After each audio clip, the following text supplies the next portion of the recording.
Well, we've got to guard Georgia better. They scored 91 and 92 on us last year. 92 here, 91 at their place. They do a lot of the same concepts. They cut, they sink the defense. They'll try to get their shooters to the corner for three.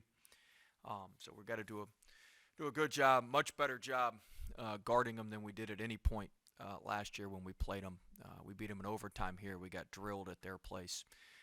So we're going to need to certainly shore up our defense. We're going to have to continue to value the ball better. We were a little bit better against State. We're going to have to be much better against Georgia. Their transition offense is tremendous. Their conversion offense is very, very good. And so we're going to need to do a good job valuing the ball and not giving them extra possessions in transition.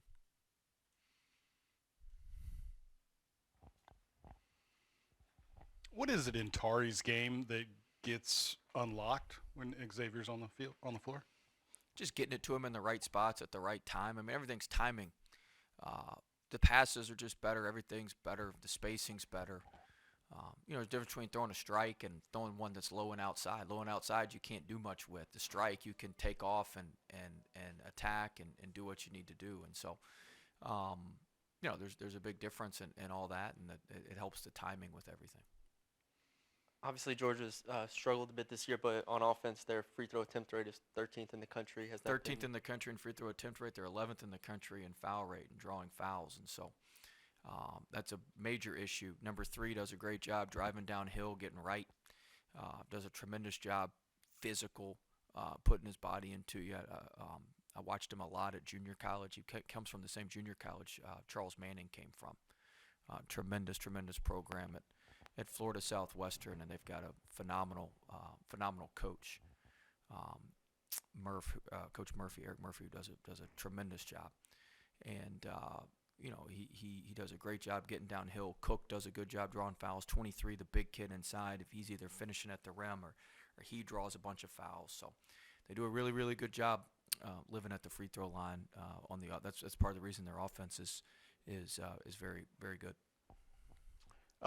You talked about last year because they have so much different personnel now. Wheelers are gone, stuff. How can you relate to last year with what you Well, they did still last? do a lot of the same concepts. It was the concepts that gave us problems. The personnel certainly gave us issues. Wheeler's quick. Staying in front of him certainly an issue, but they run the same concepts, and those gave us issues. I watch Georgia a bunch on TV. It doesn't look like a 1-11 team. It looks like they play everybody close and push people to the ring. What's Yeah, I mean they played Florida really well. They had Auburn beat at home. I watched the Florida game. They go through some offensive slumps when they don't shoot it great. But no, they play extremely hard. They've got good concepts. They're definitely not. They're a lot better than their record would show, and that's something that is very worrisome to me. You mentioned the turnovers, getting those from 22 to around 14 last game. What was the big difference, I guess, between the two games? Well, they didn't press us as much. When they pressed us there, we got a little bit helter skelter, but we just made better decisions, a little stronger with the ball. You mentioned maybe calling timeouts when you see your team kind of going downhill a little bit. Last game when they were in that streak of shot like 0 for 9 threes and were jacking up threes, were you tempted to call a timeout and say, I was, but we burned the one on the inbounds play because we couldn't get the ball inbounds. I was just trying to get through to the next media timeout. what's the problem with the inbounds plays? It seems like this all year this kind of been We don't screen. no screens. I mean, it's just something you practice on, obviously, but they don't We do never practice it, Ron. never We practice. just roll out there and we never practice it. We hadn't worked on it at all this year. Well, it looks like it. I agree with you. We've spent a lot of time working on it. We got one guy who executes the stuff right. And then quite frankly, I don't want to get into the intricacies of it. If you watch what we've done in the past and what we've done here, we've had to change the guy who throws the ball inbounds. Our inbounders not as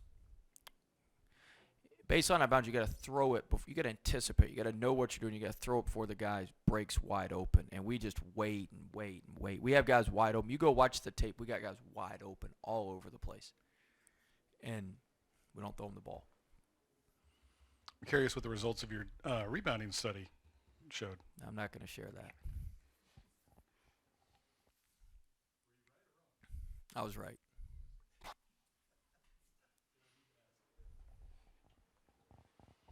Well, after looking at the film, what was the biggest issue with the defense? You broke it down a little bit simply after the game, but giving up about, what, 45, 46 last game in the second half?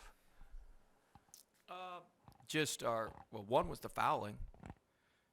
We ran him to the free throw line way too much. We fouled Molinar. He was 6 of 6 in the last 5 minutes of the game. We fouled him, and we fouled Tolu Smith and those guys too much. But we let the ball get too close to the rim too often, whether it be off the initial break or off some other stuff. But we let the ball get too close to the rim too often, and when you do that, you're going to put your defense in tight spots. Fouling's been a running theme of an issue all year. Is there any difference you're taking in approach heading into a team like Georgia with their foul and free throws? No. Right. It is what it is at this point. You gonna tell us what you and Didi agreed to yet, or no? No, not yet.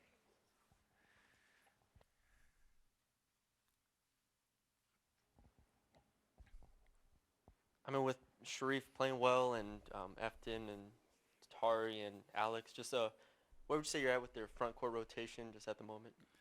Well, we'll see.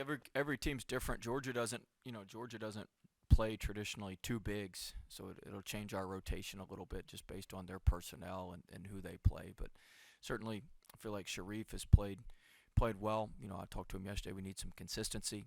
He's done a couple good things in some games for us, and now we need it every day. And I think he can do that for us. He's been working out. He's been doing some of the extra work, some of the extra things that he needs to stay consistent. And so I've been pleased with that. And so some of it's just a feel thing based on how we got some guys on our team that no matter how they practice, you pretty much know how they're going to play in a game. We got some guys on our team, if they practice bad, they're going to play bad. If they practice well, they're going to play well. And so some of it's based off of, for some of those guys that you mentioned, it's based off how they practice, because you got to know that if you're just hoping something good's going to happen if you put them out there and they practice bad. If they can't show you in practice, they can't do it in the game. Now I got other guys that could sit on the bench and practice all day and go out there and they're going to play the same. But a lot of those guys you mentioned are not those not those guys. And so a lot of it's determined on how we practice.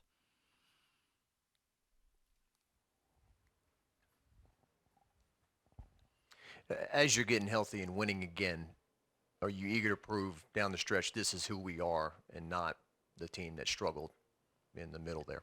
Look, we just got to get wins. If anybody else, if one of the blue bloods in our league had the injury that we had, everybody was, they, give them a break. But we're not going to get that. So that's just part of it. Everybody, every record when you watch the TV would say record with such and such, record without such and such. But we're not, that's not how we are. And so that's fine. But we've just got to keep clicking off wins. That's the best thing. That's the best thing we can do. Is just to keep winning, and we got to have a good practice today and try to go win tomorrow. That's kind of what I was going to ask. You talked the other night about how important that win was. 6 left. What's the message now? Just keep winning, obviously, but yeah, we got to finish strong. We've got to, we're 2/3 of the way through, and people come for the ending of the movie. So you got to finish it. You got to finish it off. Got to finish it off strong. We got 3 home games, 3 road games. Got an even balance, and we've got to get off to a good start and do what we can do to put ourselves in position here down the stretch.